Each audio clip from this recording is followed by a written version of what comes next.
오늘 하나님의 말씀은 열왕기상 14장입니다. 반갑습니다. 오늘은 최순애 목사가 강의 설교 준비한 것이 열왕기상 14장 준비해 놓은 거 그거 가지고 14장 가지고 강의 설교를 할 거예요. 네, 왕국이 유다와 이스라엘로 분단되었기 때문에 그 후부터는 열왕기 속에서 역사와 왕이 계승과 국사가 별개로 설명된다는 것에 아주 주의해야 하는 것이에요. 오늘 14장에 나오는 그 내용들이 있는데요. 오늘 14장에 나오는 그 내용은 다음과 같아요. 그 다음을 착착착착 설명을 해드릴게요.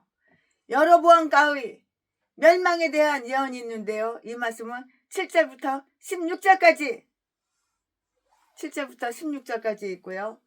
그의 아들의 병은 그 멸망의 계기였고요. 이 말씀은 1절부터 6절까지 오늘은 다 14장이에요. 열왕기상 전만 말씀드리겠습니다.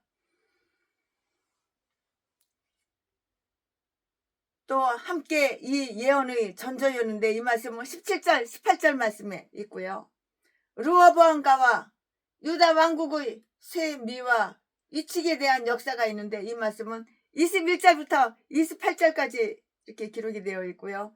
그리고 그 통치의 종결이 있는데요. 이 말씀은 29절부터 31절까지 우리는 이 양자에게서 다 죄의 새로운 결과와 죄가 갖다주는 재난을 다 읽을 수가 있어요. 읽으니까는 이해를 하죠. 읽으니까는 깨닫는 거예요. 자, 그러면은 지금부터 설교 제목은 여로보암 왕의 아들의 병. 여로보암 왕의 아들이 병이 들었어요. 이제 뒤집게 생긴 거야, 병 들어가지고. 오늘 설교 제목은 여로보암 왕의 아들의 병. 지금부터 강의 설교 본문 말씀은 열왕기상 14장 1절부터 6절까지. 1절, 그때에 여로보암의 아들 아비야가 병든지라. 2절, 여로보암이 그 아내에게 이르되 청컨대 일어나 변장하여 사람으로 그대가 여로보암의 아내임을 알지 못하게 하고 실로로 가라. 거기 선지자 아히야가 있나니 저는 이전에 내가 이 백성의 왕이 될 것을 내게 고한 사람이니라. 3절, 그대의 손에 떡 10개, 떡 10가 과자와 꿀 한 병을 가지고 그에게로 가라. 저가 그대에게 이 아이의 어떻게 될 것을 알게 하리라. 4절, 여로보암의 아내가 그대로 하여 일어나 실로로 가서 아히야의 집에 이르니 아히야는 나이로 인하여 눈이 어두워 보지 못하더라. 5절, 여호와께서 아히야에게 이르시되 여로보암의 아내가 그 아들이 병듦을 인하여 내게 물으러 오나니 너는 이리 대답하라. 저가 들어올 때에 다른 사람인 채 함이니라.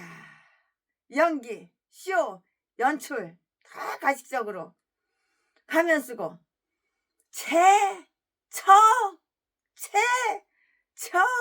쇼, 연기, 가식적으로 가면 쓰고 속 다르고 겉 다르고. 6절, 저가 문으로 들어올 때에 아히야가 그 발소리를 듣고 말하되 여로보암의 처여 들어오라. 내가 어찌하여 다른 사람인 채 하느냐. 들켰네. 다 버럭났네. 내가 명령을 받아 흉한 일로 내게 구하리니. 다 버럭났어. 척하면 삼천이지. 아무리 쇼 연기한다고 안 들킬 것 같으냐? 아멘. 이거 오늘 본문 말씀입니다. 이 본문 말씀 가지고 강의 설교를 지금부터 시작할 건데요. 열왕기상 14장 강의 설교를 할 건데요. 여로보암이 하나님과 아주 경건한 신앙에 대한 자기의 그 멸시를 얼마나 고집하였는지는 우리가 앞장 그 말미에서 다 알 수가 있고 읽었어요. 다 알잖아요. 그런데 본장에서 우리는 하나님이 얼마나 집요하게 여로보암과의 논쟁을 계속 하시는가를 알게 되고 또 말씀을 드릴 수가 있어요. 하나님께서 판단하실 때 그는 이기실 것이고요. 죄인들은 그 앞에서 굳거나 굽어져 꺾으니까 굽어져 굳거나 딱 부서지고 부러져 이렇게 부서질 것이기 때문인 것이에요. 꺾으면 지까지게 부러지지 굽어지고 부러지지 안 부러지게 생겼어. 네, 그의 아들이 병에 걸렸어요. 죽으려고 오늘내일 하는 거예요. 아버지가 아니고 아들 녀석이. 1절 말씀에 이 아들은 여로보암의 장자 큰아들 첫째 아들 장자요 왕이 이제 나중에 왕 되는 거예요. 지아버지 죽으면 얘가 대신 왕 되는 아이인데 얘가 그렇게 아픈 거예요. 첫째 아들 장남이 왕이 계승권자였을 가능성이 분명하고 매우 짙은데요. 왜냐하면 이 아들이 죽자 온 나라가 그를 위해서 슬퍼하였기 때문이에요. 이제 이 아들이 병들었는데 죽어버렸어요. 그러니까 온 나라가 슬퍼가지고 알고 되고 그렇게 통곡을 하고 슬퍼서 그러는 거예요. 18절 말씀에 왕자로서의 높은 신분과 젊은 왕자로서의 나이와 경건한 왕자로서의 천국에 대한 그 세력으로도 그는 질병, 즉 이중한 질병을 면할 길이 없었어요. 누구라도 자기의 건강이 계속될 것이라고 자신해서는 이거는 안 되는 거예요. 건강한 동안에는 선한 목적을 위해서 자기 건강을 신용해야 하는 것이라고요. 당연하지요. 주여 주님이시여 보시옵소서. 당신이 사랑하시는 자가 병들었나이다.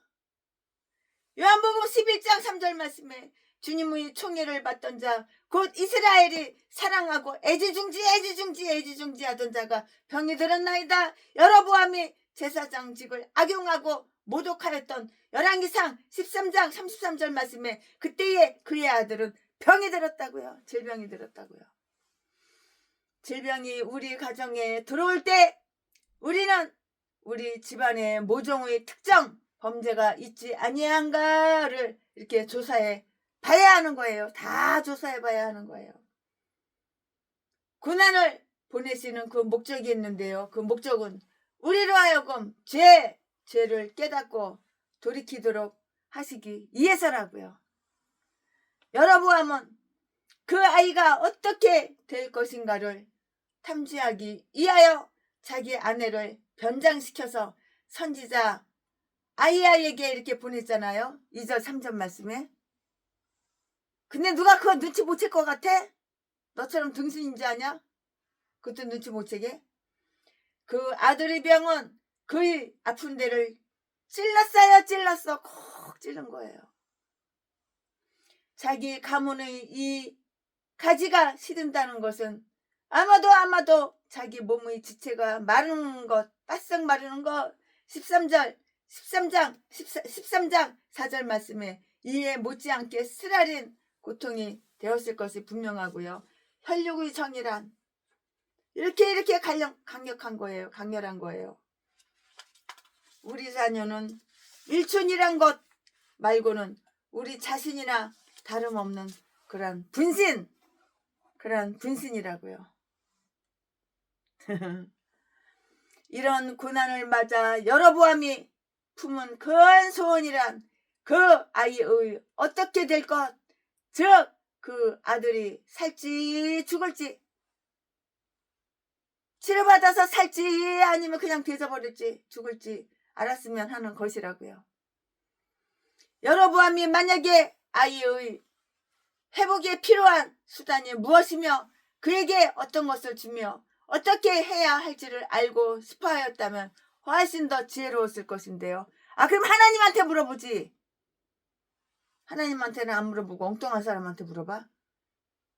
그러나 아야시야 열왕기야 1장 2절 말씀에 베나닷의 살해 열왕기야 8장 8절 말씀과 더불어서 본장의 예로서는 그들이 재난에 대해서 너무나 어리석은 어리석은 생각을 하고 있어서 모든 방법의 사용을 전혀 고려하지 않았다고요. 물어볼 사람한테 물어봐야지. 하나님한테 물어봐야지. 어서 헛된 곳에 가서 물어봐. 그들이 환자가 살 것으로 확신하고 있었다면 그들은 병을 낫게 할 방법을 불필요하다고 생각했을 것이고요. 그가 죽으리라고 이렇게 믿었다면 그런 방법 또한 소용없을 것으로 이렇게 생각했을 테니까 말이에요. 잠시 후면 나타날 일을 왜 선지자에게 설명해 주었으면 하고 바랬을까요?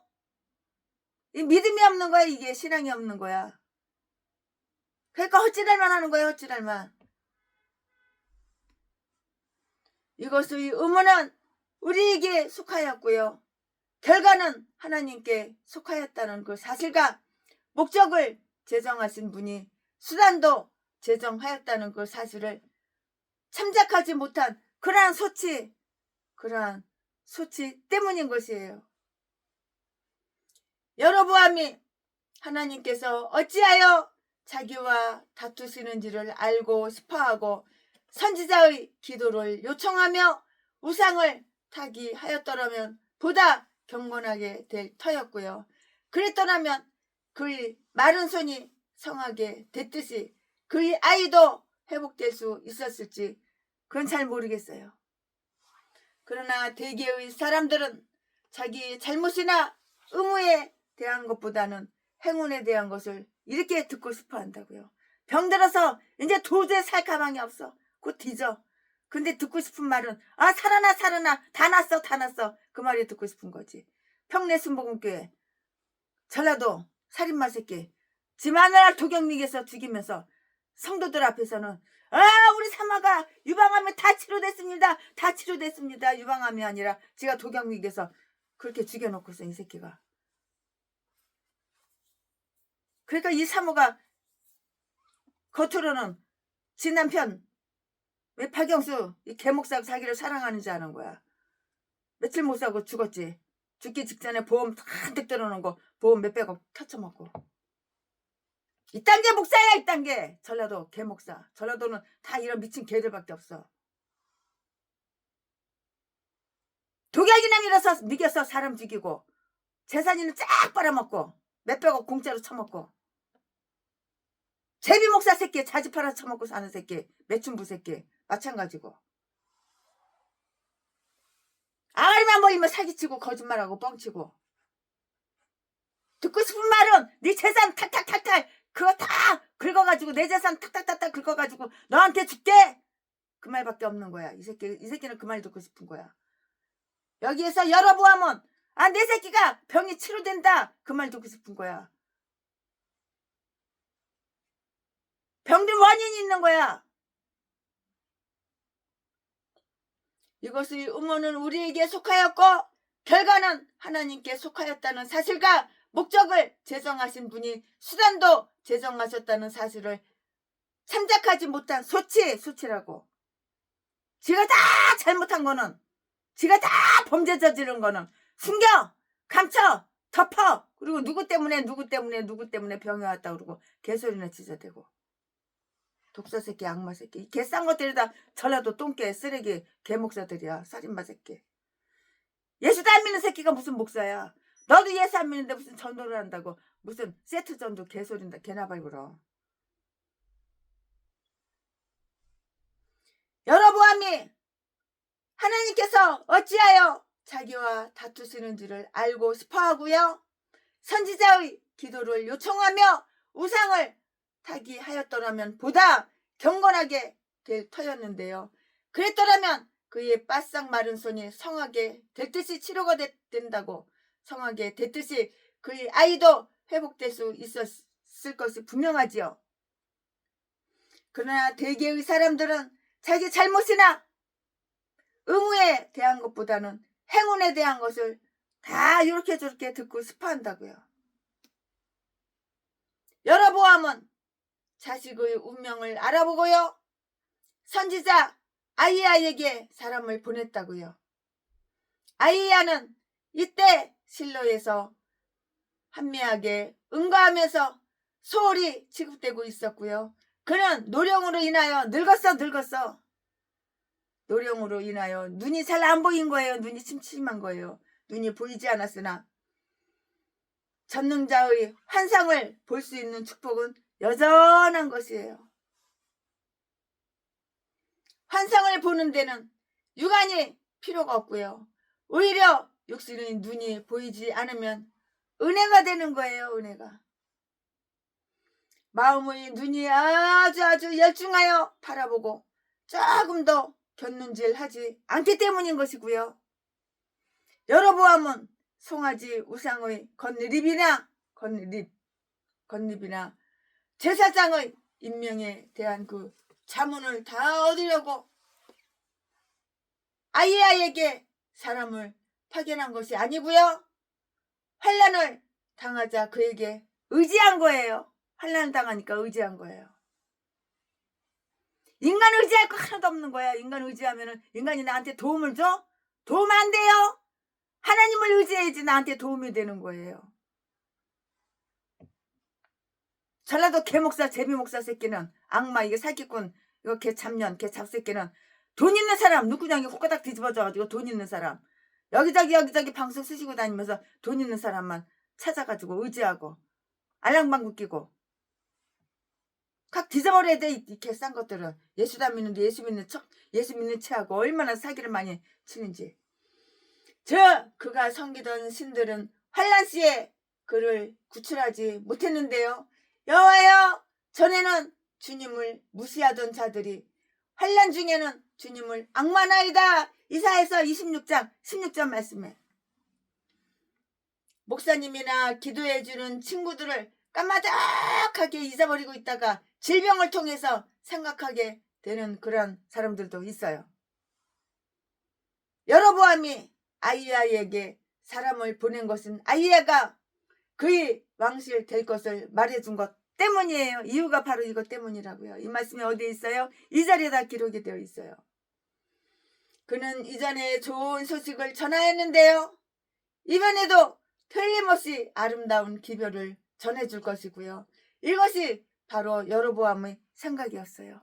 여로보암아, 그거는 네 생각이지. 네 생각. 하나님 생각하고 네 생각하고 똑같니? 네가 하나님을 의지해야지. 네 새끼 장차 왕이 될 새끼가 병이 치료가 되는 거지. 너는 인간 의지하잖아.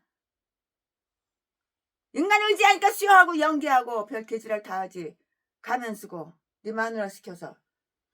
이것이 바로 여로보암의 생각이었다고요.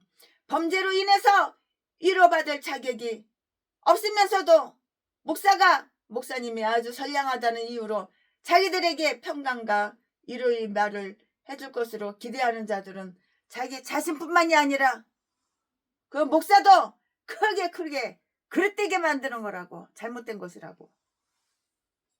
그러니까 뒤지는 거야. 그래서 뒤지는 거야. 뒤질 짓을 하니까 뒤지는 거야. 뒤를 잡아서도 코가 깨지는 거야. 뒤질 짓을 하니까 뒤지는 거지. 하나님을 섬기고 하나님을 의지해야지. 왜 인간을 섬기고 인간을 의지해? 그는 자기 아내를 보내서 선지자에게 아이의 운명을 묻게 된다고요. 점쟁이냐? 무당이냐? 물어보게. 그가 자기 아내를 보낸 것은 그 여인이 이름도 되지 않고 딴 어떤 설명도 없이 선지자님, 내게는 병든 아들이 하나 있습니다. 그가 회복될 것입니까? 회복되지 않고 뒤질 것입니까? 점치러 간 거지 뭐야. 이렇게 질문을 아주 거침없이 했잖아. 그렇게 하라고 시켰잖아. 시킨 대로 여로보암이 시킨 대로 여로보암 마누라가 그렇게 했잖아.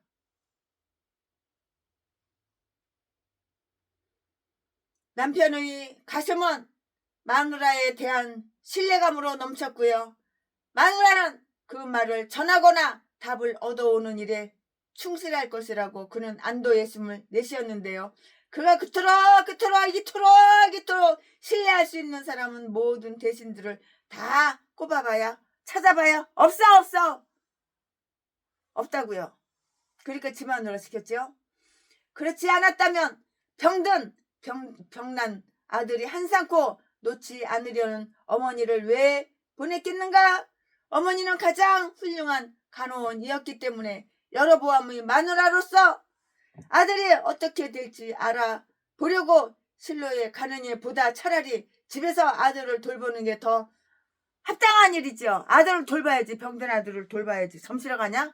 점치러 가라고 여로보암 왕이라는 인간이 마누라 시켜서 이렇게 점치러 보내게 만들어? 집에서 그냥 아들을 갖다가 간호해주고 돌보는 게 이게 더 합당한 일이죠.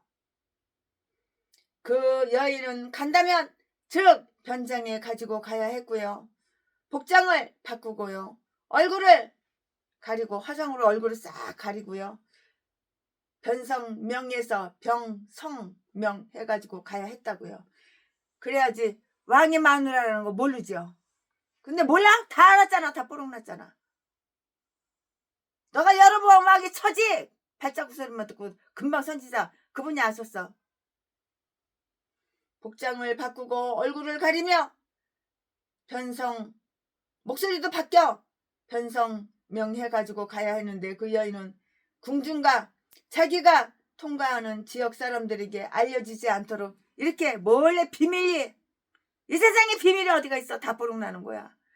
처음에는 비밀로 해서 다 비밀로 넘어간 것 같지만 멀지 않아서 다 뽀록나요. 그런 심부름을 가는 게 자기 신분에 어울리지 않는 일이기라도 한 듯이 밤에 예수님을 찾아온 니고데모처럼 이 여인이 정말 창피하고 부끄러워해야 할 이유라도 있는 것이에요. 그러면 창피하지 안 창피해요? 쪽팔리지 그러면 쪽 안 팔려요? 아무리 큰 자라도 하나님의 선지자를 찾아보는 일은 하등 흠이 될 것은 없어요.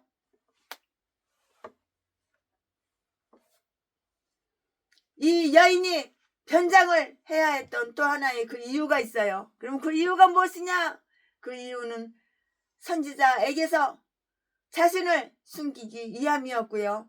선지자로 하여금 자기 아들에 관한 질문에만 대답을 하고 자기 남편의 변절이란 재미없는 화제에 끼어들지 못하도록 하기 위해서 자기 신분을 감추고자 하였던 것이라고요.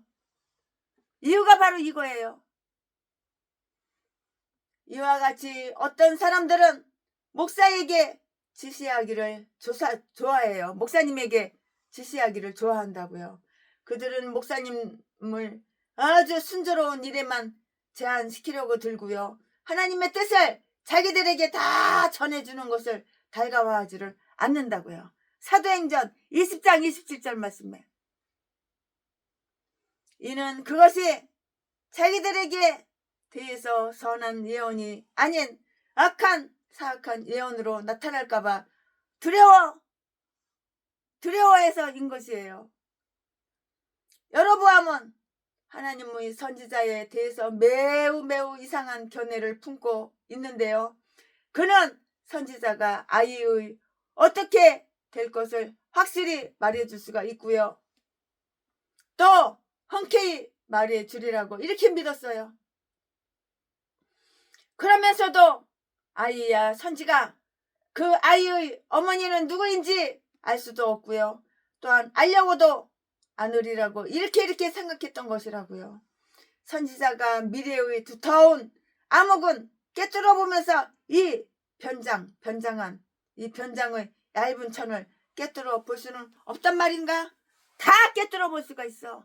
하다못해 멍청한 채순에도 그 사람은 눈동자만 보고 두 번만 말 시키면 다 깨뚫어 볼 수가 있는데 이 선지자가 깨뚫어 볼 수가 없어? 다 깨뚫어 보지. 척하면 상철이지 몰라? 대가리가 똥대가리인지 알아? 전응한지 알아? IQ가 원숭이 IQ만도 못한지 알아? 척하면 척이지. 짬밥이 몇 년인데 인생 짬밥이 몇 년인데 그거 하나 몰라? 선지자가 미래의 두터운 암흑은 깨뚫어 보면서 이 변장의 얇은 천은 깨뚫어 볼 수 없단 말인가? 여로보암은 이스라엘을 하나님을 자기가 좋아하던 송아지와 꼭 같은 줄로 이렇게 생각하였던가? 스스로 속이지 말라. 스스로 속이지 말라. 하나님은 만월의 여김을 받지 않으신다. 갈라디아서 6장 7절 말씀 몰라?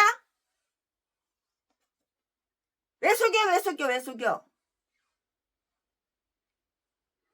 하나님께서는 아이야에게 여로보암의 처가 가까이 오고 있으며 그 여인이 변장하고 온다는 것을 하나님께서 다 가르쳐 주신 거예요. 이 선지자한테 다 가르쳐 주신 거예요. 하나님은 바보 하나님인 줄 알아? 척하면 숨틀리지. 척하면 척이지. 동시에 그 여인에게 무엇을 말해야 하는지도 자세하게 상세하게 하나님께서 다 가르쳐 주셨어요. 5절 말씀에 하나님께서 가르쳐 주시는데 뭔 말이 많어? 척하면 척이지. 그거 모를 것 같아? 이 때문에 그는 그 여인이 문으로 들어올 때 이름을 불러 깜짝 놀라게 할 수가 있었고요.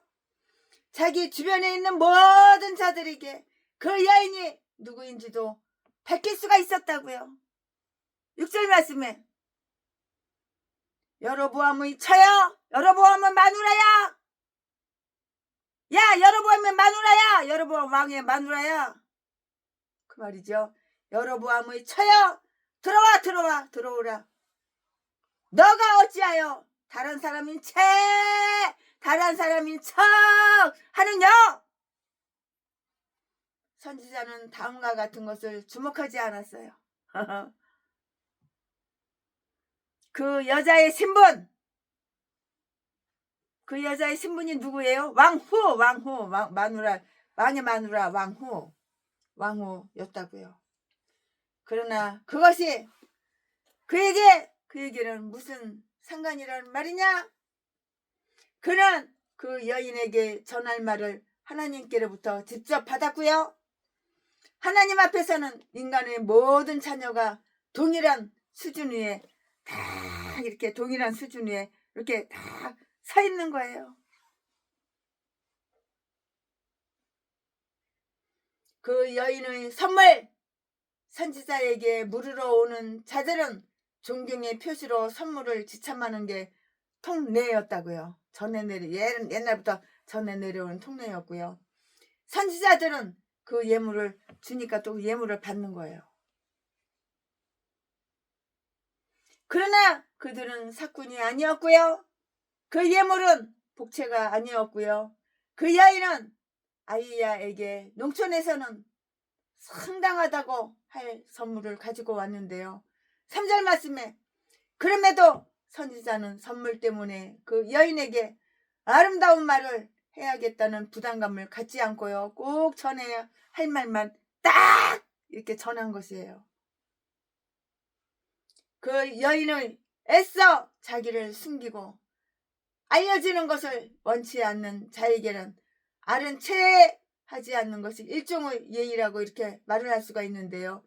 아이야 선지자는 아첨꾼이 아니었고요. 조정의 신하도 아니었는데요. 그는 아첨하는 칭호를 주서 섬기지도 않았어요. 솔직하게 말해볼까요? 솔직하게 대한다는 것은 매우 매우 좋은 것이에요. 이렇게 솔직하게 말을 해야죠. 솔직하게 다 까발리고 말을 해야죠.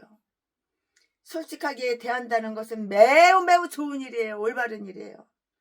여로보암의 마누라는 첫마디로 자기가 믿어야 할 말이 어떤 것인지 다 알게 됐어요. 왜 몰라? 알지? 내가 명령을 받아 흉한 일을 내게 구하리라. 변장으로 자신을 하나님께로부터 숨길 수 있다고 생각하는 자들은 발각되는 날 크게 낭패를 맛보게 될 것이라고요. 그날에는 그들이 자신의 의도가 전혀 빗나갔다는 것을 깨닫게 될 것이고요. 현재는 죄인들도 성도의 옷을 입고 나타나며 또 성도로 인정을 받고 있는데요. 그러나 그들이 너울이 다 벗겨지고 본색이 다 탄로나. 이제 본색이 탄로 안 나게 생겼어. 그러면은 본색이 다 탄로나서 그들 자신의 이름으로 부름을 받을 때면 그 낯짝 그 낯을 얼마나 붉힐 것이며 그 얼굴 낯짝을 얼마나 붉힐 것이며 얼마나 떨게 될 것인가. 너 패역하고 성실치 못한 외식자여, 내가 결코 너를 알지 못하니 썩 나가라, 썩 꺼져라.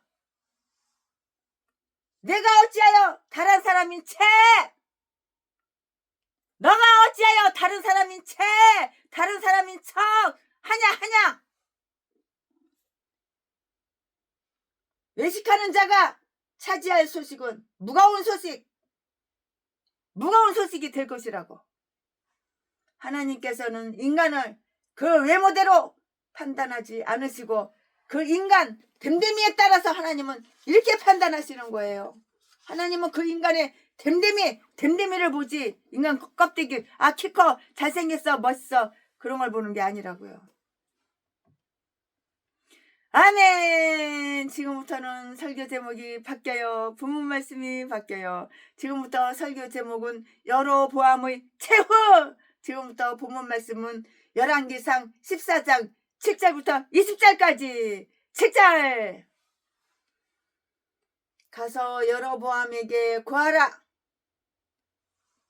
이스라엘 하나님 여호와의 말씀이 내가 너를 백성 중에서 드러내 백성 이스라엘의 주권자가 되게 하고 8절. 나라를 다윗의 집에서 찢어내어 내게 주었거늘 너는 내 종 다윗이 나의 명령을 지켜 전심으로 나를 쫓으며 나 보기에 정직한 일만 행하였은가 같지 아니하고 9절. 너희 이전 사람들보다도 악을 행하고 가서 너를 위하여 다른 신을 만들며 우상을 부어 만들어 나의 노를 격발하고 나를 내 등 뒤에 버렸도다. 10절. 그러므로 내가 여로보암의 집에 재앙을 내려 여로보암에게 속한 산에는 이스라엘 가운데 매인자나 노인자나 다 끊어버리되 걸음을 쓸어 버림같이 여로보암의 집을 말갛게 쓸어 버릴지라. 11절. 여로보암에게 속한 자가 성에서 죽은즉 개가 먹고 들에서 죽은즉 공중의 새가 먹으리니 이는 여호와가 말하였음이라 하셨나니. 12절. 너는 일어나 내 집으로 가라. 내 발이 성에 들어갈 때에 그 아이가 죽을지라. 13절. 온 이스라엘이 저를 위하여 슬퍼하며 장사하려니와 여로보암에게 속한 자는 오직 그 아이만 묘실에 들어가리니 이는 여로보암의 집 가운데서 저가 이스라엘 하나님 여호와를 향하여 선한 뜻을 품었음이니라. 14절. 여호와께서 이스라엘의 이에 한 왕을 일으키신즉 저가 그날에 여로보암의 집을 끊어 버리리라. 어느 때냐? 곧 이제라. 15절. 여호와께서 이스라엘을 쳐서 물에서 흔들리는 갈대같이 되게 하시고 이스라엘을 그 열조에게 주신 이 좋은 땅에서 뽑아 저희를 하수 밖으로 흩으시리니 저희가 아세라 목상을 만들어 여호와를 진노케 하였음이니라. 16절. 여호와께서 여로보암의 죄로 인하여 이스라엘을 버리시리니 이는 저도 범죄하고 이스라엘로 범죄케 하였음이니라 하니라. 17절 말씀.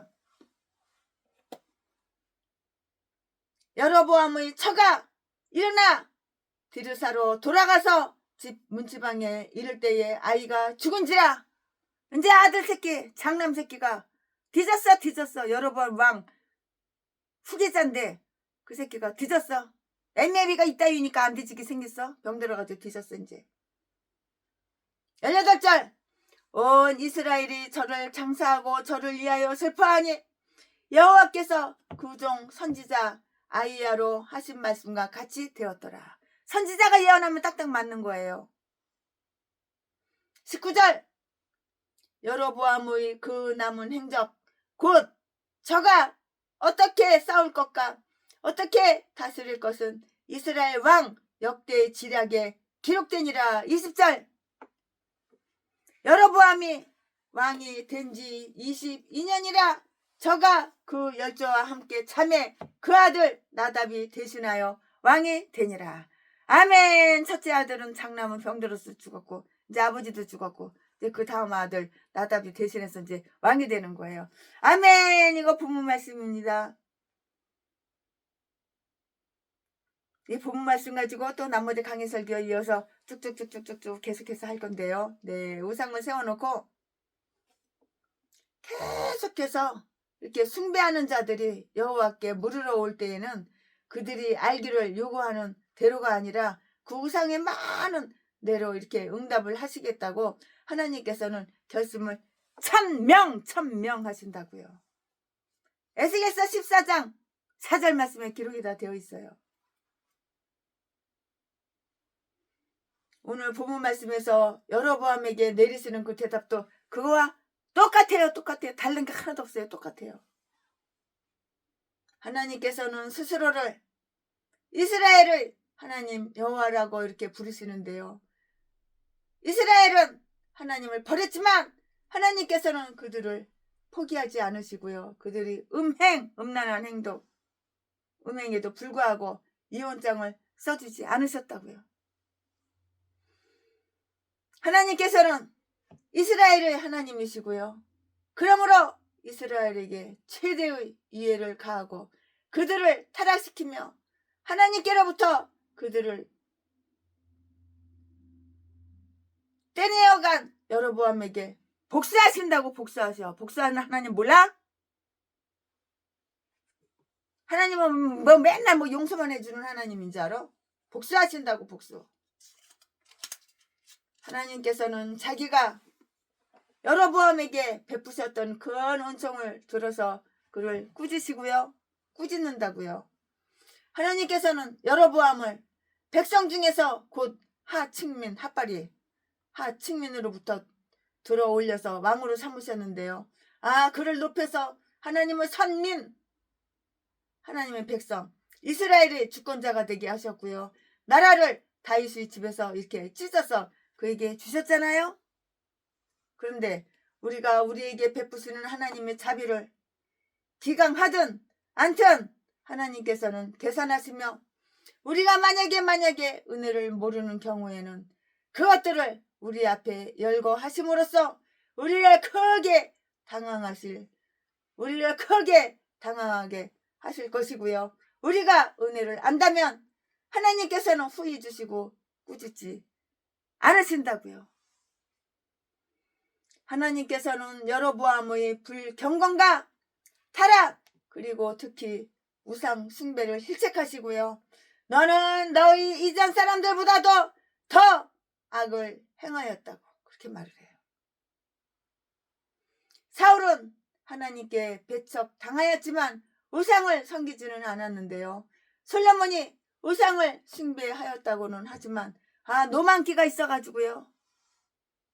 노만기에 가서 이따금씩 그랬을 뿐이며 이스라엘로 범죄케 하지는 않았었다고요.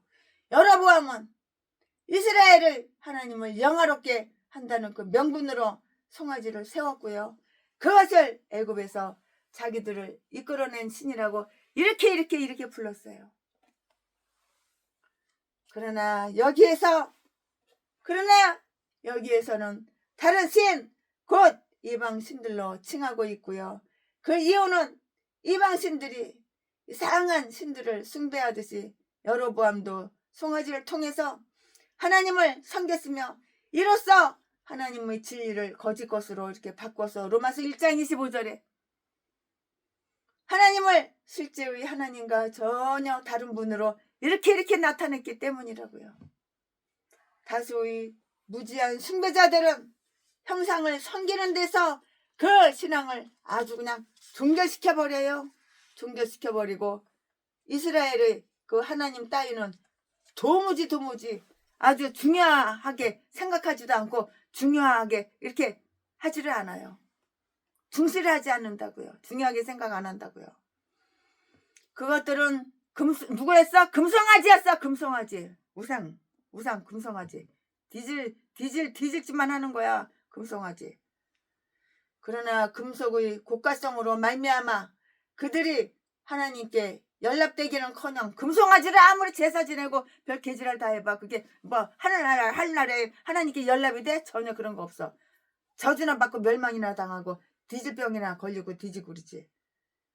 그러나 금속의 고가성으로 말미암아 그들이 하나님께 연락되기는커녕 도리어 그들은 하나님이 열받게 하는 거야. 하나님 열받았어.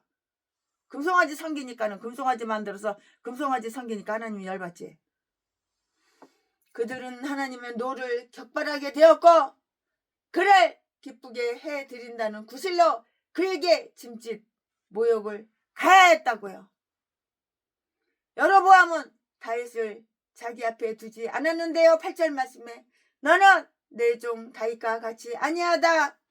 다윗은 가오가 있는 사람이었고요. 그중 몇몇 과실은 아주 악하게까지 했어요. 얼마나 악한지. 그러나 그는 하나님 섬기는 일을 중지하지 않았고요. 태만하거나 냉담하지도 않았고요.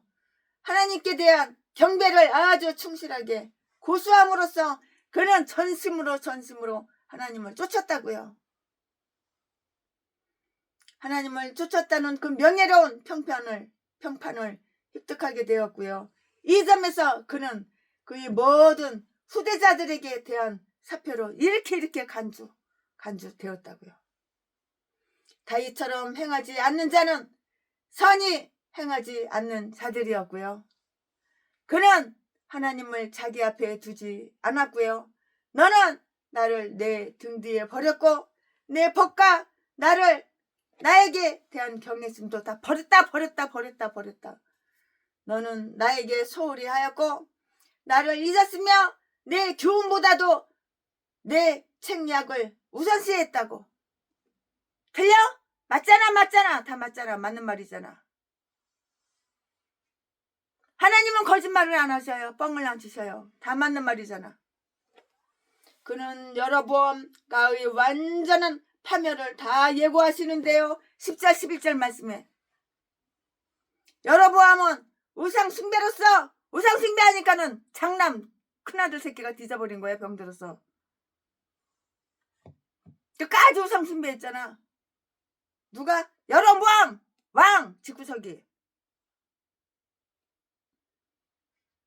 망하는 거야. 나라도 망하고 집구석도 망하고 네 아들 새끼도 망하고 병들어 뒤지고. 여로보암 왕은 우상 숭배로서 자기의 통치를 확립시킬 수 있다고 이렇게 생각하였으나 그 때문에 도리어 정권을 상실했을 뿐만이 아니고요. 자기 가문의 파멸을 초래했다고. 네가 나를 망하게 한 거야. 여로보암 왕. 네가 우상 숭배했잖아. 여로보암 왕. 네가. 그것은 매인자나 노인자가 기혼자나 미혼자나 할 거 없이 모든 남자에게 미치는 보편적 멸망이었어요. 멸망. 그것은 아주 수치스럽고 부끄럽고 쪽팔리는 창피한 그런 멸망이었다고요. 몰라? 여러분 왕이 돼가지고 그런 것도 하나 모르냐? 분녀는 보기 싫고요. 사람들이 치워버리고 싶어하는 거예요. 그럼 똥 싸가지고 똥이 수두룩수북하게 쌓이는데 그거 좋아하는 사람이 어디 있어? 다 싫어하고 다 치워버리고 싶지. 그들은 그 거름처럼 밀수될 것이라고. 우상 숭배하는 이 개싼 것들은 다 분녀 똥 취급받는 거야. 멸망이라고. 멸망. 그것은 매인자나 노인자나 기혼자나 미혼자나 할 것 없이 모든 남자에게 미치는 그런 보편적 멸망이었는데 그것은 수치스러운 멸망이고 분뇨는 보기 싫고 사람들이 치워버리고 싶어하는 것인데 그들은 그 거름처럼 일소 다 없어져 일소될 것이라고. 여로보암은 거름더미 잡신들을 섬겼고요. 그래서 하나님께서는 그의 일족을 그 쓰레기 더미를 치우듯이 다 싹쓸이 싹 다 쓸어버리셨어요. 고귀한 제왕의 가족이라 하더라도 악하다면 하나님이 보시기에 더 나을 것이 없고요. 아주 비상한 멸망이고요. 그들이 시체는 그들이 송장은 뒤졌으니까 시체진지 살아있지 않고 뒤졌으니까 그들이 시체는 거리나 개나 들이 새가 다 식사하는 거야. 한 끼 식사 밥으로다가 다 먹는다고. 이 말씀은 어디에 있어? 11절에 다 기록이 되어 있어요. 이와 같이 재앙은 죄인을 추격한다고요. 이 예언의 성취는 15장 29절에 다 나와요. 이거 최순의 말이 아니에요. 15장 29절에 다 나와요. 열왕기상 15장 29절. 하나님께서는 병든 아이가 곧 죽을 것이라고 이렇게 예고하셨잖아요. 이 말씀이 어디 있어? 12장 13절에 다 기록이 되어 있잖아요. 그의 죽음은 그에게 대한 하나님의 자비였고요. 만약에 그 아들이 여로보암 왕 첫째 아들 장남 아들이 만약에 산다면 죄악에 감염될 것이고요. 만약에 그렇게 되면 자기 아버지의 집의 파멸에 휩쓸려 들어가게 될 것이기 때문에 하나님께서는 그에게 죽음을 탁 쳐서 죽음을 내리셨던 거라고. 뭐가지 딱 쳐. 죽음을 내리셨던 거라고. 그래서 죽음을 내리셨던 거라고. 다 이유가 있어요.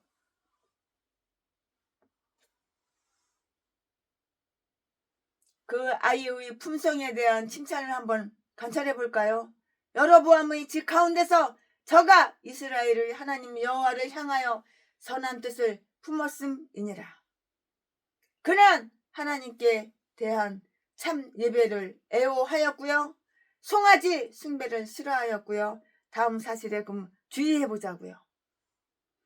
이스라엘의 하나님 여호와를 향하여 선한 뜻을 품고 선한 취향, 선한 목적, 선한 소원, 이거를 선한 소원을 품는 자는 누구야? 선한 사람이에요. 착한 사람이에요. 의로운 사람이에요. 착하고 선한 사람이라고요. 이런 종류의 선한 뜻이 있기만 하면 그것은 발견될 것이고요. 그런 선한 뜻을 찾으시는 하나님께서는 아무리 작은 것이라도 눈여겨보시고, 하나님은 눈여겨보시고 선하고 착한 사람들 보시면은 하나님께서는 눈여겨보시고 마음 흐뭇하게 하시고 마음 기뻐하신다고요. 조그만 은혜라도 큰 자에게는 크게 효과가 있고요. 권세자들이 신앙에 돈독한 것을 보기는 매우 드문데요. 그래서 주권자들이 독특한 아주 독실한 신앙을 갖는 경우에는 이중의 영예를 받을 만한 가치가 있는 것이에요. 어린 자들이 경건한 뜻을 품는 경우에는 특히 아주 귀엽고 마음에 들어요. 상당히 귀엽고 마음에 든다고요. 축소판 하나님의 형상은 그 안에 독특한 아름다움과 강체를 다 이렇게 저렇게 가지는데요. 악한 시대와 악한 장소에 살면서 선한 자들이 하나님의 눈에는 매우 빛나는, 아주 반짝반짝 빛나는 그러한 존재들인 것이에요.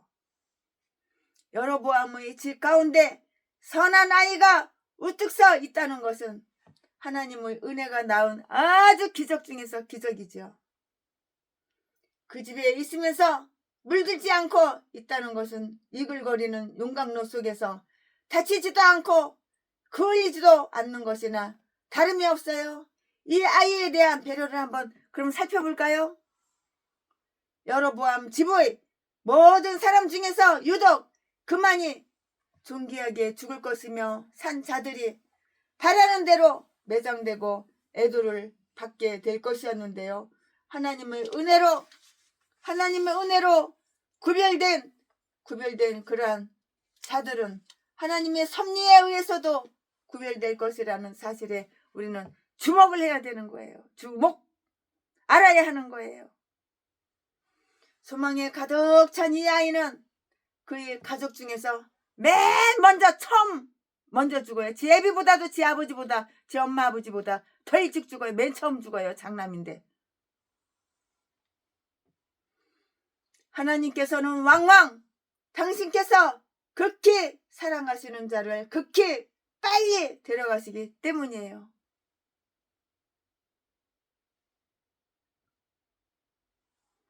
그런 자들에게는 천국이 가장 적합한 곳이기 때문에 일찍 데려가시는 거예요. 이 땅은 그들에게 어울리지 않는 곳이기 때문에 하나님이 일찍 데려가 버리는 거예요. 그의 죽음은 그의 가족에게 대한 하나님의 진노. 하나님의 진노로 아들 새끼 장남 이제 왕 후계자가 될 텐데 죽여버린 거야. 일찌감치 데려가 버리신 거야. 그의 죽음은 그의 가족에게 대한 하나님의 진노였다고. 자기의 가족을 개조시킬 수 있던 그 자가 취해 감을 입었고요. 감을 입었다는 것은 또 그 집안이 파멸되리라는 그 징조였고요. 의인은 이 세상에서 올 악한 것으로부터 보다 나은 세상에서 올 선한 것으로 이렇게 옮겨지는 거예요. 악에서 선으로 이렇게 옮겨지는 것이라고요. 가족 중에 가장 훌륭한 자가 장사될 때 그것은 가족에게 대한 흉조이고요. 귀중한 것을 가려내는 것은 나머지를 아궁이에다 갖다 쳐넣기 위함인 것이에요. 아궁이에다 갖다 넣어버려. 다 꼬실려버려. 다 태워버려. 가문과 나라를 다 향상시켜야 할 자가 죽었다는 것은 동시에 지방과 나라에 대한 불행이 아닐 수가 없고요. 그의 어머니가 아들이 죽기 전에 귀가하지 못하리라고 하는 것은 그 불쌍한 어미의 불행을 더 가중시켰고요. 내 발이 성에 들어갈 때에 그 아이가 죽으리라. 이것은 나머지 경고가 반드시 성취될 것에 대한 그러한 표징이었다고요. 사무엘상 2장 34절 말씀에 하나님께서는 딴 가게를 세워 이스라엘을 통치시키겠다고 이렇게 예고하시는데요. 14절 말씀에 이 예언은 이사갈의 바하사에게서 이루어졌고요. 바하사는 여로보암의 아들 나답 제2인연의 역모를 하여 나답과 그 일족을 살해했던 것이에요. 어느 때냐 그때가 언제냐 어느 때냐 곧 이제라. 왜 내가 그 일이 멀리 있다고 말하지 않는 줄 아느냐? 그 일은 문 앞에 닥쳐와 있기 때문이고요. 그 일은 지금 바로 시행될 거라고. 하나님께서는 때때로 죄인들에게 대한 일을 빨리 마무리 지으시는데요. 여로보암의 집에 대해서 바로 그렇게 하셨고요. 그가 처음 등극한 지 24년도 채 되지 못해서 그 일족은 어떻게 됐어? 멸족 되었던 것이라고요. 하나님께서는 여로보암이 확립한 우상숭배를 준봉한 데 대해서 이스라엘 백성에게 심판이 임할 것이라고 이렇게 다 예고를 하시는데요. 다 예고하셨잖아요. 미리 다 예고하시잖아요. 소경된 자. 근데 눈깔이 멀었어. 마음이 소경. 영의 눈이 소경. 육의 눈도 물론 소경이지만 영의 눈도 소경. 소경된 자가 소경을 인도하면 어떻게 돼? 눈깔 멀었는데 눈깔 멀은 자가 눈깔 멀은 사람 인도하면 어떻게 돼? 소경된 자가 소경을 인도하면 인도하는 소경이나 따르는 소경이 두 명 다 구덩이에 풍 빠져버리게 되는 것이에요. 누가 건져줘 그러면은. 여기에 예고되고 있는 내용은 다음과 같은데요. 15절 말씀에. 그러면 그 다음이 뭐냐? 그들은 결코 편안하지가 못하지요. 편안하지 않을 것이고요. 자기 땅에서도 올바로 안주하지 못하고요. 끊임없이 물에서 흔들리는 갈대같이 되리라는 것인데요. 그들이 다윗가를 떠난 뒤 정권은 결코 한 가문에서 오래 유지되지 못하였고요. 당연하지. 하나가 득세하면 다른 집이 반역하여 그 정권을 무너뜨렸고요. 이와 같은 빈번한 정변은 필연적으로 백성 가운데 큰 불안과 혼란을 다 이렇게 저렇게 조성시킨 것이라고요. 그들은 멀지 않아 자기 땅에서 통째 추방당하며 그 복지에서 쫓겨나 파멸에 삼키 우리라는 것인데요. 16절 말씀에 이 예언은 열 지파가 아수르 왕에 의해서 포로됨으로써 다 이루어졌고요. 가정과 나라는 죄로 인해서 파멸되며 그 우두머리의 악함 때문에 멸망하게 되고요. 여로보암은 자신이 범죄했을 뿐만이 아니라 이스라엘로 범죄하게 이렇게 만들었어요. 범죄하게 했다고요. 권세자들이 악하게 행하는 경우 그들은 다른 많은 사람들을 범죄와 올무에 이렇게 연루시키게 되는데요. 많은 무리가 저희의 악한 길을 따르게 되기 때문이고요. 그들은 객차를 많이 달고 지역으로 달려가는 열차와 똑같아. 다른 게 뭐가 있어? 똑같다고요. 그런 자들이 받을 정죄가 더 참을 수 없는 것이 될 것은 자신의 죄뿐만이 아니라 타인들을 죄 가운데로 끌어놓고 자기의 영향력에 의해서 죄 속에 머물게 한 죄에 대해서도 책임을 져야 하기 때문인 것이에요. 책임을 져야 한다고. 책임을. 그러면 여로보암의 마누라는 어떻게 됐을까요? 여로보암의 마누라 여로보암의 천은 여호와의 말씀에 대해서 할 말이 없어요. 할 말이 없어요. 나는 할 말이 없어. 여로보암 마누라, 여로보암 천은 여호와의 말씀에 대해서 할 말이 없었다고요. 아무 말도 할 말이 없는 거예요. 그래서 이 여인은 무거운 마음으로 드르사에 있는 자기 집에 돌아가는데요. 드르사는 그 지명이 의미하듯이 아늑하고 즐거운 곳으로 그 아름다움이 아주 유명했어요. 아가서 6장 4절 말씀에 그러나 죽음이 그 아름다움을 더럽히며 그 모든 즐거움을 쓰라림으로 바꾸어 놓을 것이니 그때는 죽음을 몰아낼 수 없는 죽음이 도사가 된다고. 죽음이 도사가 돼버린다고요. 여로보암의 마누라는 이제 드르사로 이렇게 왔어요. 누가? 여로보암의 마누라가 이제 드르사로 왔다고요. 그리고 우리는 그녀가 자기 아들이 장례식에 참석하고 자기 가문의 숙명을 기다리는 장면에 접하게 돼요. 아이가 죽었잖아요. 첫째 아들 장남이 죽었잖아요. 자기 남편 왕의 대를 이어서 왕이 될 아이인데 아들이 죽었잖아요.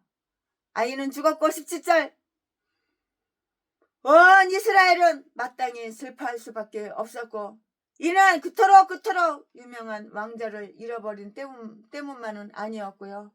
그들은 그 선한 왕자에게 어울리지 않는 타락자였고요. 그들이 슬퍼한 것은 그의 죽음으로 인해서 수문이 뚫려서 심판의 물결이 범람해서 들어온 그 때문이에요. 이유가 그 때문이라고요. 여로보암 자신도 장남 아들이 죽고 나서 여로보암의 아들이 먼저 장남 아들이 죽고 나서 그 다음에 아버지 여로보암 왕도 자신도 그 뒤에서 그냥 곧 따라서 죽어버린 거야. 아들이 먼저 죽고 그 다음에 아버지가 죽은 거야. 이 말씀은 어디에 있어? 20절에 다 기록이 되어 있어요. 역대기에는 여호와께서 모종의 고질병으로 그를 치셨다고 되어 있고요. 역대하 13장 20절 말씀에 그는 제2 22년 만에 아주 비참하게 죽었고요. 왕이는 그의 아들에게 계승되었으나 그 아들은 2년 후에 왕자와 생명까지 다 내놓게 되었고요. 그 일족도 모조리 주살되었던 것이야. 우상 숭배하면 다 이렇게 가족이 대대로 다 뒤져버리는 거야. 장남새끼 뒤지고 아버지 뒤지고 가족이 다 뒤져버리는 거야. 일족 다 뒤져버리는 거야. 그에게 대한 더 이상의 설명은 그 자신의 설계들이 그의 시작에 관해서 기록한 연대기나 런던 탑의 사고 안에 든 실록처럼 이스라엘 왕 역대 지략이라고 하는 궁적인 기록을 참조하라고 하고 있는데요. 당시에는 이런 기록을 신뢰할 수 있었을지 모르나 신적 영감에 의해서 기록된 것이 아니므로 이런 책들은 오래전에 유실되고 말았다고요. 아멘. 그럼 지금부터는 설교 제목이 바뀌어요. 본문 말씀이 바뀌어요. 지금부터 설교 제목은 르호보암의 수치와 사망. 지금부터 설교 제목은 르호보암의 수치와 사망. 지금부터 본문 말씀은 열왕기상 14장 21절부터 31절까지 21절. 솔로몬의 아들 르호보암은 왕이 누구야? 솔로몬의 아들인데 솔로몬의 아들 21절 솔로몬의 아들 르호보암은 유다 왕이 되었으니 르호보암이 이에 나아갈 때에 나이 41세라 41살. 여호와께서 자기 이름을 두시려고 이스라엘 모든 지파 가운데서 빼신 성 예루살렘에서 17년을 지리하니라. 그 모친의 이름은 나아마라 암몬 사람이더라. 22절 유다가 여호와 보시기에 악을 행하되 그 열조의 행한 모든 일보다 뛰어나게 하여 그 범한 죄로 여호와의 노를 격발하였으니 23절 이는 저희로 산 이해와 모든 푸른 나무 아래 산 담과 우상과 아세라 목상을 세웠음이라. 24절 그 땅에 또 남색하는 자가 있었고 여호와께서 이스라엘 자손 앞에서 쫓아내신 국민의 모든 가증한 일을 무리가 본받아 행하였더라. 25절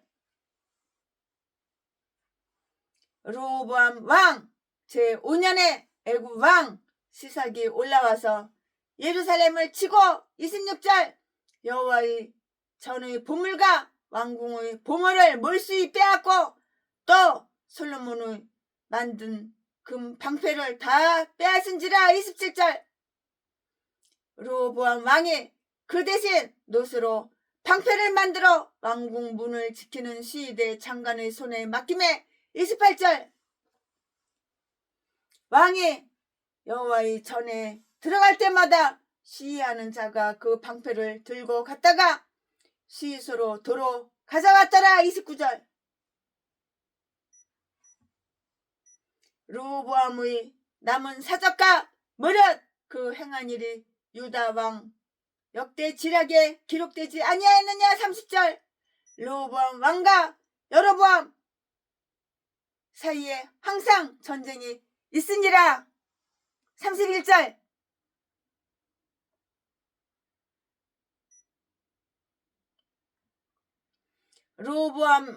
르호보암이 그 열조와 함께 자니 그 열조와 함께 다윗성에 장사되니라.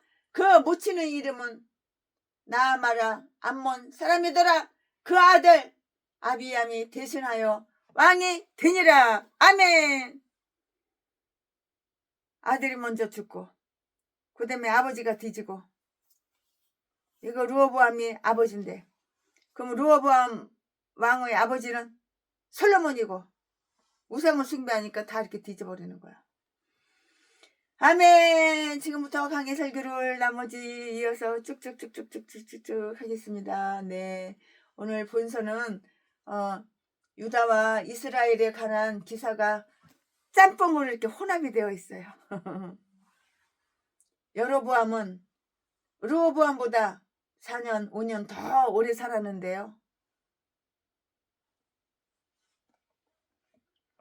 르호보암에 관한 그 역사가 먼저 마무리되는 것은 그의 치적에 관한 기록을 함께 비교할 수 있도록 하기 위해서예요.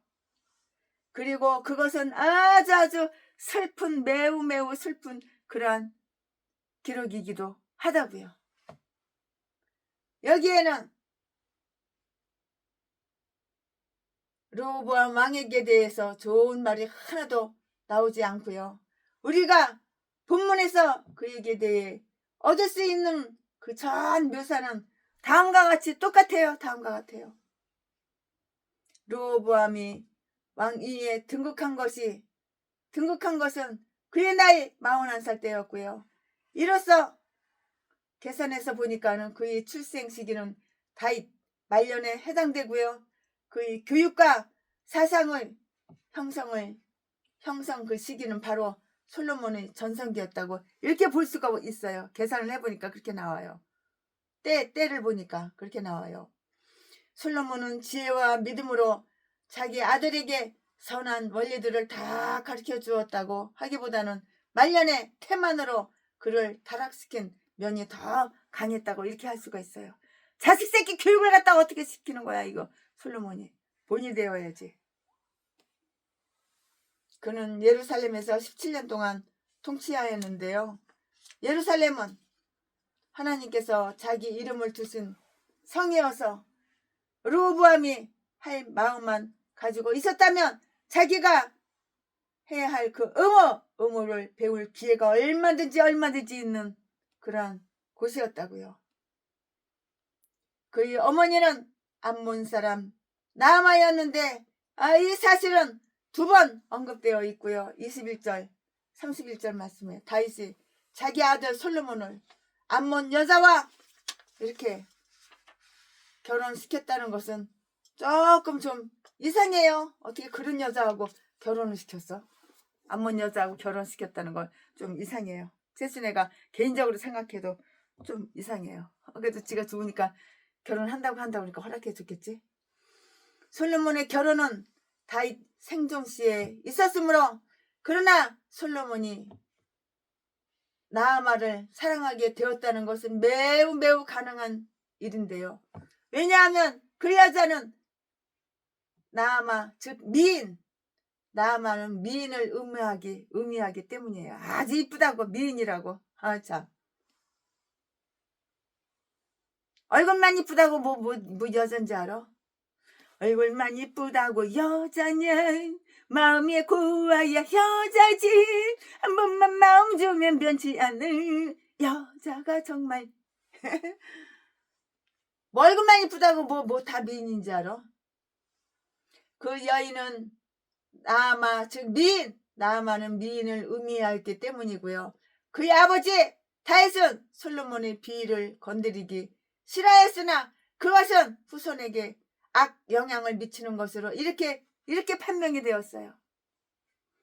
그 여인은 아마도 암몬 사람 소비의 딸이었을 것이다 그렇게 생각이 되는데요. 소비는 다윗에게 아주 친절하였고요. 사무엘하 17장 27절 다윗은 자기 아들을 그쪽 가문에 결혼시킴으로써 보답하고자 하였을 것이고요. 한결같지 않은 불신자와 인연을 맺는 일의 결과가 얼마나 지속적이며 얼마나 치명적인가 이거는 아무도 너도 나도 상상할 수가 없어요.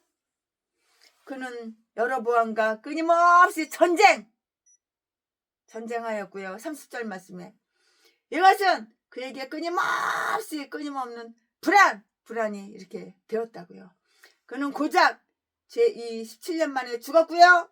자기 아들에게 왕자를 물리게 되었고요. 그의 아버지나 할아버지나 손자는 모두들 선정을 베풀어서 제2 기간도 길었고요. 그들은 각각 40년간 통치하였던 것이고요. 흔히 죄는 인간의 수명과 이한을 어떻게 단축시키는 거야. 단축. 너 오래 살고 싶어? 너 장사하고 싶어? 그럼 죄를 짓지 말아야 되는 거야. 전라도 개목사들아. 개목사들을 저라도 개목사들 죄를 지니까는 일찌감치 뒤지는 거야. 병 들어가지고. 네 생명을 네가 단축시키는 거야. 단축. 그는 고작 죄의 17년 만에 죽었고요. 자기 아들에게 왕자를 물리게 되었는데요. 그의 아버지나 할아버지나 손자는 모두들 선정을 베풀어서 죄의 기간도 길었어요. 그러나 이 인간은 죄의 기간이 짧았어. 왜? 죄를 졌기 때문에. 무슨 죄? 우상숭배했잖아. 우상숭배. 그들은 각각 40년 동안 통치하였던 것이고요. 흔히 죄는 죄는 인간의 수명과 위안을 단축시킨다고. 네 죄가 너를 일찍 뒤지게 만든다고. 몰라?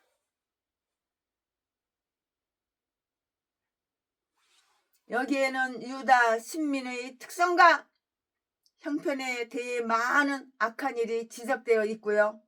그들이 얼마나 사악하고 속되었는지 한번 살펴보자고요. 그들이 하나님을 배반하였다는 아주 극히 슬픈 기사가 나오는데요. 22절부터 24절까지. 유다는 하나님께서 소유하시는 이 세상 백성 중에서 아주 유일하게 신앙을 고백하는 민족이었고요. 그 유다가 여호와 보시기에 악을 행하며 하나님을 멸시하고 그의 특별하신 임재의 표징을 무시하였다고요. 그들은 가늠하는 아내가 혼약을 깨뜨림으로써 그 남편을 격분하게 하듯이 여호와의 노를 격발하였고요. 그들의 조상들은 그 악함이 이만저만이 아니었고요. 특히 사사 시대에는 악이 성했다고요. 악이 성하였다고요. 그러나 이들은 그 열조의 행한 모든 일보다 뛰어나게 가중한 일들을 행하였어요. 성전의 장엄함과 제사장의 화려함, 그리고 그들의 신앙생활에 부수되는 여러 가지 세상적 혜택도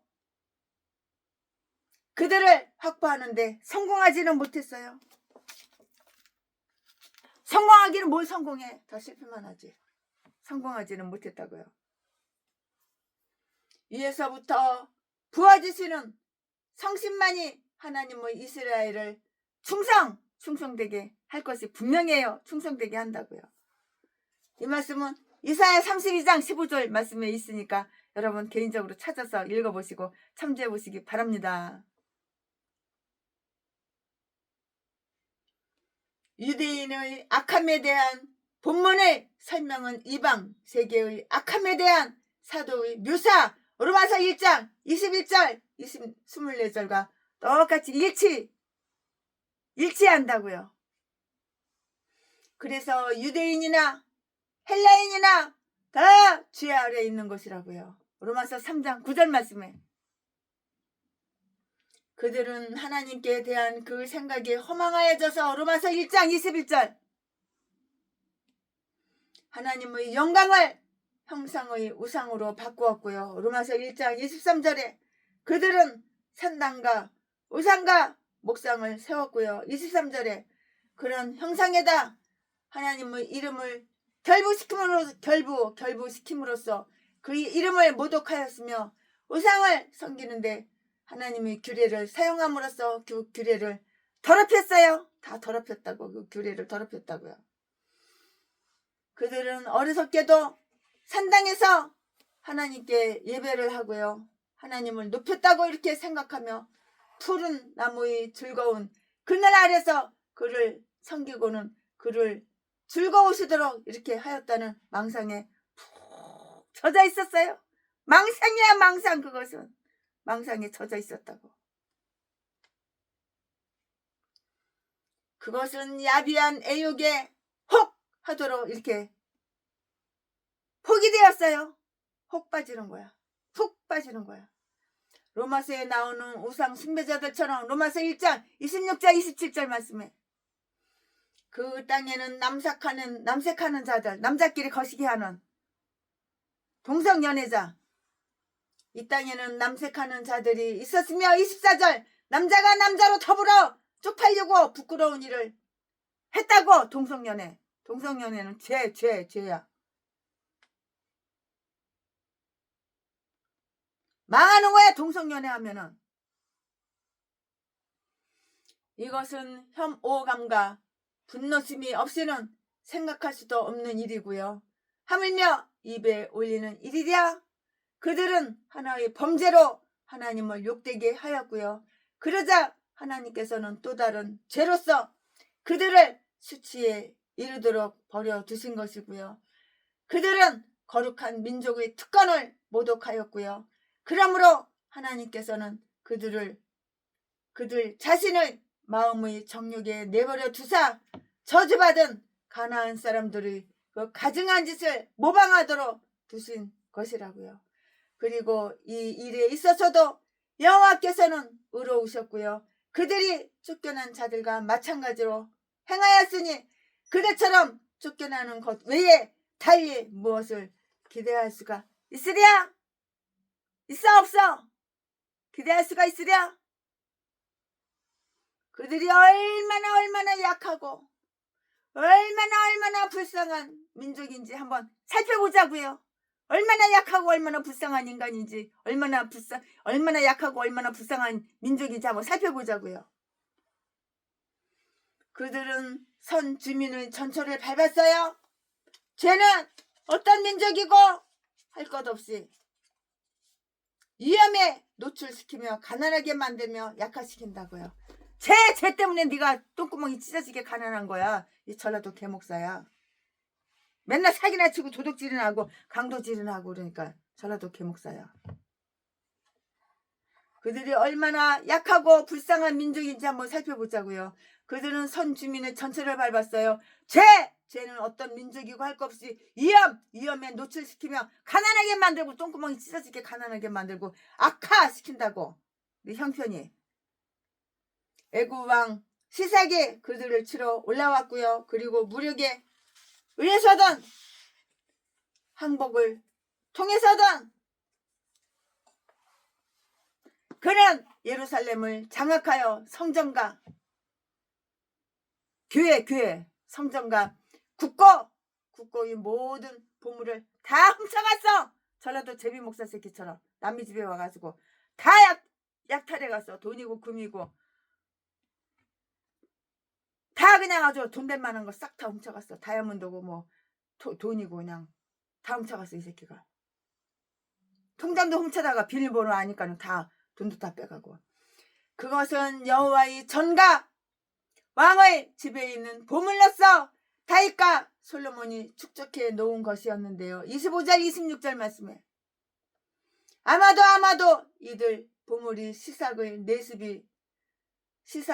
그 내습을 깨어 드렸을 것이고 르호보암도 아합처럼 나머지 것이나마 보존하기 위해서 순순히 내어 주었을 것이고 20장 4절 말씀에 또 시삭은 겨우 솔로몬 때에 만들어진 금 방패를 가져 버렸다고요. 26절 말씀에 애굽 왕은 이들을 전리품으로 탈취해 간 것인데요. 르호보암은 그 대신 놋 방패를 만들었는데 이것은 그가 이 용을 갖추고 성전에 들어갈 때 호위병들이 휴대하였던 것이고요. 27절 28절 말씀에 이 일은 그의 영광이 감소된 것에 대한 상징이었다고요. 죄는 금도 빛을 잃게 만들며 극히 아름다운 정금을 변화시켜서 노수로 만드는 거예요. 금덩어리가 노수로 만드는 거예요. 죄는 금덩어리를 노수로 만들어요. 노수는 고철로 만들겠지. 깡통 고철로 만들겠지. 우리는 여호와의 전에 들어간 데 대해서 르호보암을 칭찬할지언정 그가 화려한 이 의를 갖추고 들어갔다 하여 비난할 마음은 없어요. 권세 있는 자들은 자기들의 종기로서 하나님을 영화롭게 해드려야 하고요. 그렇게 할 때 그들 자신도 그들로 어떻게 돼? 영화롭게 되는 것이라고요.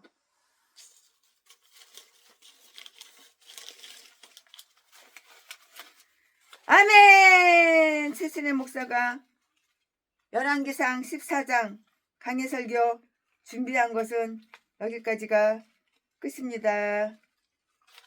할렐루야.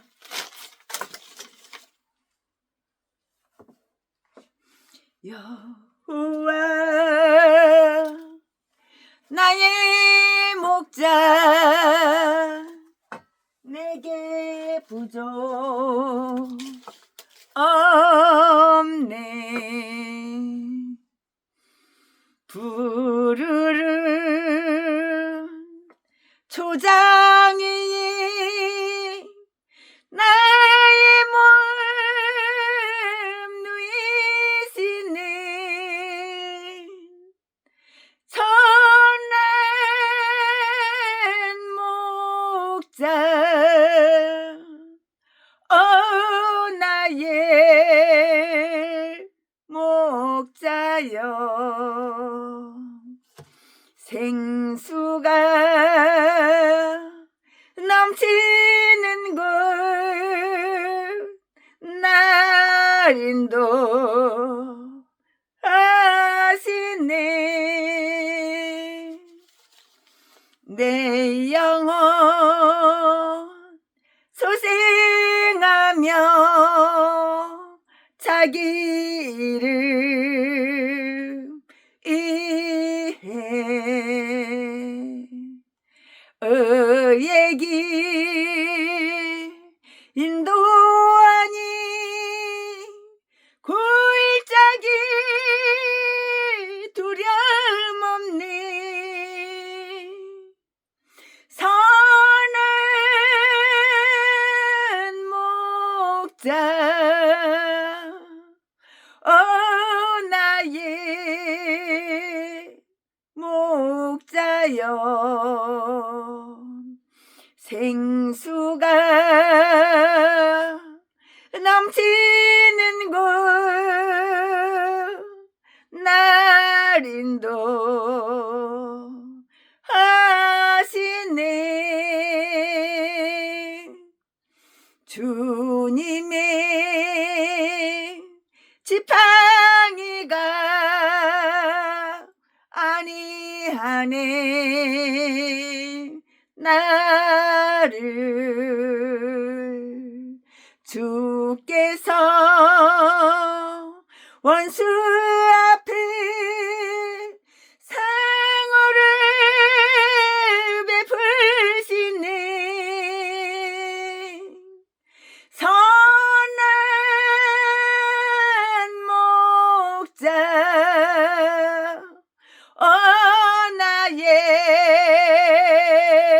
목자여. 생수가 넘치는 곳 날인도 하시네. 기름을 머리에 바르시는 주님. 평생에 선하신 걸